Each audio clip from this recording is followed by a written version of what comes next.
Movie की शुरुआत में हमें जॉन नॉक्स नाम का आदमी दिखाया जाता है जो कि एक क्राइम लॉर्ड के लिए कॉन्ट्रैक्ट किलिंग का काम किया करता था, मगर अब उसकी याददाश्त कमजोर हो चुकी थी। तो नॉक्स का पार्टनर मुंशी उसे एडवाइस देने लगता है कि दिन रोज तुम्हारी हालत बिगड़ती जा रही है, तुम्हें तो अब डॉक्टर को दिखा लेना चाहिए। जो बात सुनकर नॉक्स काफी अपसेट था, मगर फिर भी वो डॉक्टर के पास चेकअप कराने चला जाता है। तो नॉक्स ये जानकर काफी हैरान था कि उसे तो एक लाइलाज बीमारी हो चुकी थी, जिसके चलते वो कुछ ही हफ्तों में सब कुछ भूल जाएगा। तो डॉक्टर उसे एडवाइस देने लगते हैं कि तुम्हें अब ज्यादा से ज्यादा समय अपनी फैमिली के साथ बिताना चाहिए, क्योंकि जल्द ही तुम उन्हें भी भूल जाओगे। तो फैमिली का नाम सुनकर नॉक्स दुखी होने लगता है, क्योंकि उसकी फैमिली तो काफी साल पहले ही उसे छोड़कर जा चुकी थी। साथ ही वो एक खतरनाक किलर है जो अपनी दिमागी हालत के चलते किसी को भी जान से मार सकता है। तो रिटायर होने से पहले नॉक्स अरेंजमेंट्स करना चाहता है और फिर बंदे की याददाश्त जाने का काउंटडाउन चालू हो जाता है, जहां नॉक्स अपना ज्यादातर समय एनी के साथ बिताना चाहता है, क्योंकि एनी उसकी न्यू गर्लफ्रेंड है जो नॉक्स से उसकी पर्सनल लाइफ के बारे में सवाल करने लगती है, जिस पर नॉक्स उसे बता देता है कि मेरी फैमिली को पता चल चुका था कि मैं क्रिमिनल के लिए काम किया करता हूँ, मगर वो कंटिन्यू कर पाता उससे पहले ही मुंशी का कॉल आने लगता है। ऑब्वियसली अब उन्हें अगला असाइनमेंट मिल चुका था, जिसके बाद नॉक्स अपने पार्टनर मुंशी के साथ एक गली में चला जाता है जहाँ पास के घर में मौजूद आदमी का खून करना होगा। तो नॉक्स मुंशी को बताने लगता है कि शायद ये काम मेरा आखिरी टास्क होने वाला है। जो बात सुनकर मुंशी काफी कंफ्यूज था, मगर नॉक्स उसे इग्नोर करके टारगेट के घर चला जाता है। मगर अंदर जाते नॉक्स की दिमागी हालत खराब होने लगती है।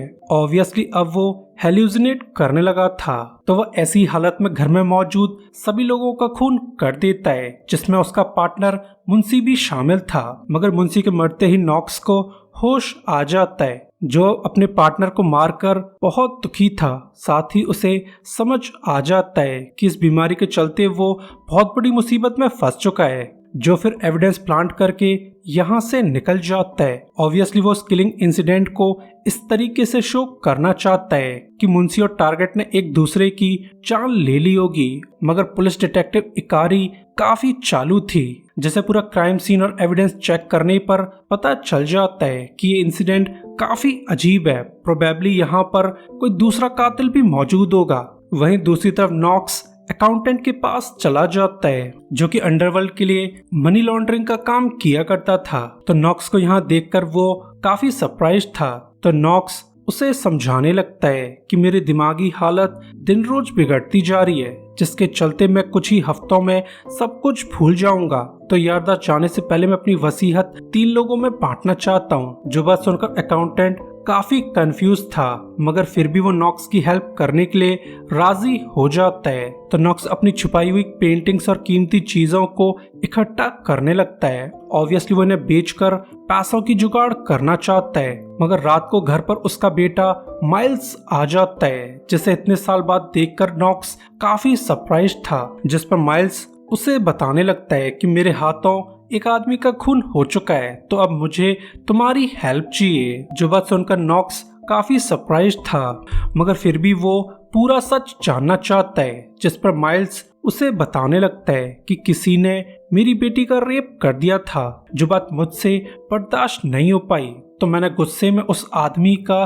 खून कर डाला है। जो बात सुनकर नॉक्स उसे तसल्ली देने लगता है, ये कहते हुए कि तुम्हें अपना सारा सामान मुझे देना होगा। जो बात सुनकर माइल्स काफी कंफ्यूज था, मगर फिर भी वो अपने फादर पर यकीन करके सारा सामान नॉक्स को दे देता है, जो अब डेड बॉडी के साथ इन सामानों को ठिकाने लगाना चाहता है। तो नॉक्स उस रेपिस्ट के घर चला जाता है, जहां घर की हालत देखकर नॉक्स काफी सरप्राइज था, क्योंकि पूरे घर में उसके बेटे के फिंगरप्रिंट्स मौजूद थे, जिन्हें पूरी तरह से मिटाना लगभग नामुमकिन है। तो वह चुपचाप बाहर चला जाता है, क्योंकि इस केस को उसे अलग तरीके से सॉल्व करना होगा। जिसके बाद नॉक्स अपने प्रीवियस बॉस जेवियर के पास चला जाता है, जो बंदा नॉक्स को देखकर काफी खुश था। तो नॉक्स उसे सारा माजरा बताने लगता है कि कुछ दिनों पहले मुझसे थॉमस मुंशी की हत्या हो गई थी। यकीन मानो उसकी मौत का मुझे बहुत अफसोस है, मगर जल्द ही इस इंसिडेंट के बारे में पुलिस को पता चल जाएगा, यानी मेरा जेल जाना तो तय हो चुका है। मगर मैं पकड़े जाने से पहले अपने बेटे माइल्स की मुसीबतों को सॉल्व करना चाहता हूँ। जो बात सुनकर जेवियर काफी कंफ्यूज था तो नॉक्स उसे बताने लगता है कि मेरे बेटे माइल्स ने एक रेपिस्ट का खून कर दिया था, मगर पूरे घर में माइल्स के फिंगरप्रिंट्स और डीएनए मौजूद हैं जिन्हें मिटा पाना लगभग नामुमकिन है, मगर फिर भी मैं अपने बेटे को जेल जाने से बचाना चाहता हूँ। जो बात सुनकर जेवियर दंग रह जाता है क्योंकि अब उसे समझ आ चुका था कि नॉक्स अपने बेटे के किए क्राइम को अपने ऊपर लेना चाहता है। वहीं दूसरी तरफ पुलिस वाले बुरी तरह से इन्वेस्टिगेशन में लगे हुए थे तो उन्हें जांच करने पर पता चल जाता है कि मरने वाले लोगों में थॉमस मुंशी नाम का आदमी शामिल था जो एक क्राइम लॉर्ड के लिए काम किया करता है। साथ ही उन्हें मुंशी के पार्टनर नॉक्स के बारे में भी पता चल जाता है।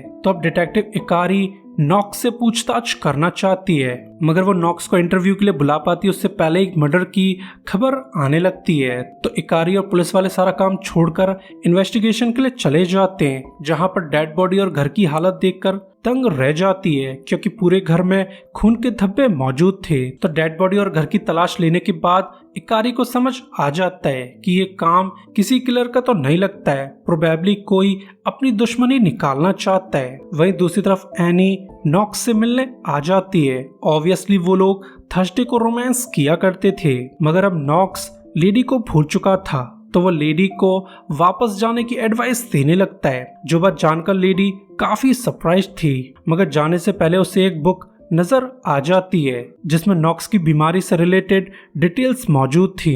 तो इस बुक को पढ़कर लेडी को समझ आ जाता है कि ओल्ड मैन की मेमोरीज धीरे धीरे खत्म होने वाली हैं। तो अब लेडी इस सिचुएशन का फायदा उठाना चाहती है, जिसके बाद नॉक्स हेल्यूसिनेट करने लगता है मानो वो अगले ही सेकंड सब कुछ भूलने वाला है। मगर तभी उसे जेवियर का कॉल आने लगता है जो ऑब्वियसली नॉक्स को वार्न करना चाहता है कि तुम्हें टाइम रहते प्लान को पूरा करना होगा वरना तुम्हारा बेटा पूरी तरह से फंस जाएगा।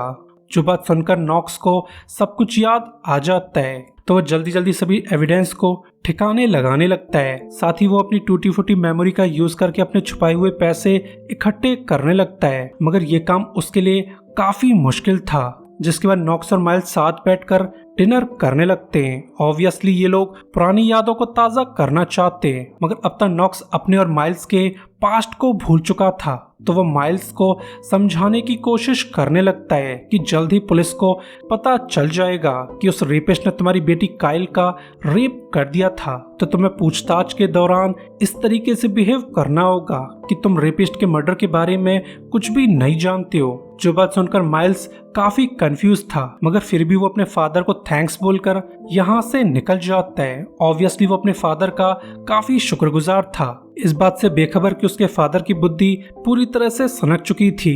जो अब अपने बेटे को ही फ्रेम करना चाहता है तो वो सीक्रेटली माइल्स के घर जाकर मर्डर वेपन और एविडेंस को प्लांट कर देता है, मगर वो ऐसा करना क्यों चाहता है इसके बारे में आपको आगे पता चल ही जाएगा। वहीं दूसरी तरफ पुलिस वालों को पता चल चुका था कि तीनों विक्टिम्स को एक ही गन से मारा गया है, यानी मुंशी के अलावा वहां पर कोई और भी मौजूद था।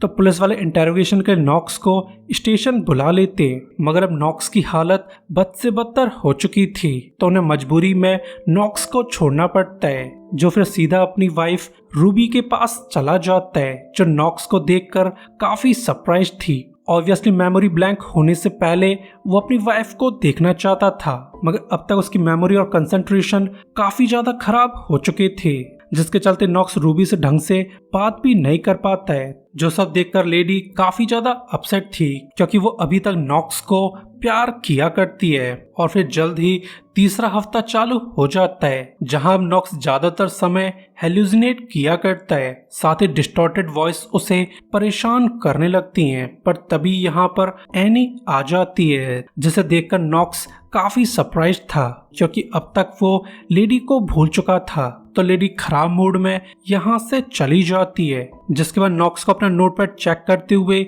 याद आ जाता है कि उसने अपने वुडन कैबिन में हीरे छुपाए हुए थे। तो वह चुपचाप अपने वुडन कैबिन चला जाता है। सरप्राइजिंगली यहाँ पर काफी सारे हीरे मौजूद थे, तो वह इन हीरों को लेकर यहाँ से चला जाता है। वहीं दूसरी तरफ पुलिस वालों ने अब तक पता लगा लिया था कि सेकंड मर्डर विक्टिम असल में एक रेपिस्ट है जो ऑनलाइन डेटिंग साइट्स के थ्रू लड़कियों को फंसाया करता था, और इन्हीं लड़कियों में उन्हें काइल नॉक्स का नाम मिल जाता है जो कि उनके प्राइम सस्पेक्ट जॉन नॉक्स की ग्रैंडडॉटर थी। जो बात जानकर इकारी को भरोसा हो जाता है कि होना हो नॉक्स फैमिली इन मर्डर्स में जुड़ी हुई है, तो वो कुछ सोचकर काइल और उसकी फैमिली को इंटरव्यू के लिए बुला लेती है। मगर माइल्स को जरा भी अंदाजा नहीं हुआ था कि पुलिस वाले उसकी गैर मौजूदगी का फायदा उठाकर घर की तलाशी लेना चाहते हैं। सरप्राइजिंगली पुलिस को नॉक्स का छुपाया हुआ चाकू और एविडेंस मिल जाते हैं, जिनके बलबूते पर माइल्स को अरेस्ट कर लिया जाता है। तो ये सब जानकर माइल्स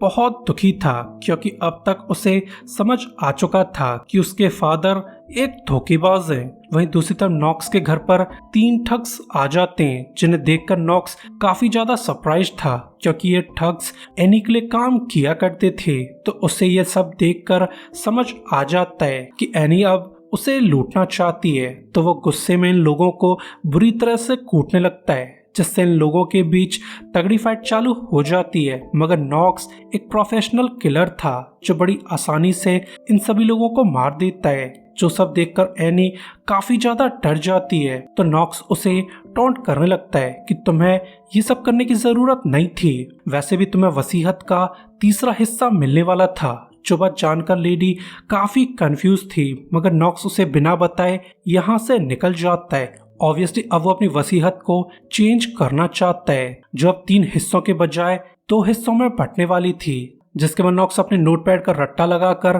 प्रिजन चला जाता है। ऑब्वियसली वो अपनी मेमोरी ब्लैंक होने से पहले माइल्स से मिलना चाहता था, मगर अब माइल्स की पूरी तरह से सनक चुकी थी, जो अपने फादर को देखकर उसे गालियां बकने लगता है कि आप एक धोखेबाज हो। जिस पर नॉक्स उसे समझाने लगता है कि कल तक तुम आजाद हो जाओगे, जिसके बाद तुम्हें सारा इल्जाम मुझ पर डालना होगा। जो बात सुनकर माइल्स काफी कंफ्यूज था। वहीं पुलिस वाला का फोरेंसिक डिपार्टमेंट एविडेंसेस को दोबारा से चेक करने लगता है, जिससे उन्हें पता चल जाता है कि सभी एविडेंस प्रोबेबली फेक हैं, जिन्हें जानबूझकर माइल्स के घर पर रखा गया था। ऑब्वियसली कोई माइल्स को फ्रेम करना चाहता है। तो इन एविडेंस की डिटेल स्टडी करने के बाद पुलिस को पता चल जाता है कि असली खूनी तो माइल्स का पिता जॉन नॉक्स है, जो अपने बेटे को ही फंसाकर आजाद होना चाहता है। और इसी समय पुलिस फोन पर जेवियर का कॉल आने लगता है, जो ऑब्वियसली प्लान के हिसाब से पुलिस को इन्फॉर्म कर देता है कि असली कातिल माइल्स के बजाय उसका फादर नॉक्स है। जो वह जानकर डिटेक्टिव इकारी का शक यकीन में बदल जाता है, तो वो पुलिस फोर्स के साथ नॉक्स को अरेस्ट करने चली जाती है। सरप्राइजिंगली यहाँ पर 3 और डेड बॉडीज मौजूद थी, जिनके मर्डर के आरोप में नॉक्स को अरेस्ट कर लिया जाता है। मगर उन्हें जरा सी भी भनक नहीं लगी थी कि ये सब जेवियर नॉक्स का प्लान था, जो माइल्स को बचाने के लिए उसका इल्जाम अपने ऊपर लेना चाहते हैं। और फिर जल्दी माइल्स पर लगे हुए सभी चार्जेस हटा दिए जाते। मगर लेडी अभी भी उससे सवाल करना चाहती थी, जिस पर माइल्स को अपने पिता की कही हुई बातें याद आने लगती हैं। तो अपने पिता की इंस्ट्रक्शंस के हिसाब से सारा इल्जाम नॉक्स पर डालने लगता है। जो बात जानकर लेडी उसे रिहा कर देती है। और फिर ऐसे ही कुछ हफ्ते बीत जाते, जहां नॉक्स की याददाश्त पूरी तरह से जा चुकी थी। तो अपने फादर की ऐसी हालत देखकर माइल्स बहुत दुखी है। लास्ट में नॉक्स की वाइफ और बेटे के घर चेक पहुंच जाते हैं। ऑब्वियसली उसकी वसीयत इन दोनों के बीच बट चुकी थी, तो इतना सारा पैसा देखकर ये लोग खुश होने लगते हैं, क्योंकि अब उनकी बाकी की लाइफ अच्छे से बीतने वाली थी। और इसी के साथ ये मूवी एंड हो जाती है। सो गाइस, वीडियो के लिए लाइक और सब्सक्राइब कर दीजिए ताकि हमें आपका सपोर्ट मिलता रहे।